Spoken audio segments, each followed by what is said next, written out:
اليوم الإذاعة الوطنية أكثر إذاعة حاطين عليها، أكثر إذاعة وأول إذاعة وقع فيها التدشين.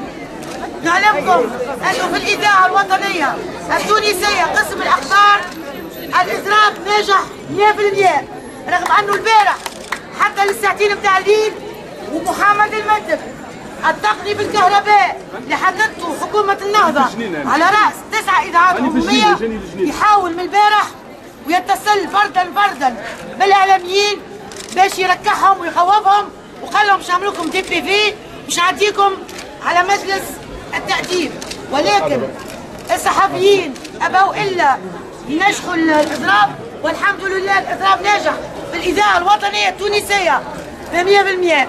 ونعلمكم أنه بالإذاعة الوطنية التونسية ثم أكثر من 50% من زملاء الصحفيين المحترفين هما في الفريقوات مجمدين ما يعملوا في حد شيء. إذا الشعار اللي رفعناه عنا عام واللي مازلنا نرفعوه ضد أعداء الحرية هو حرية.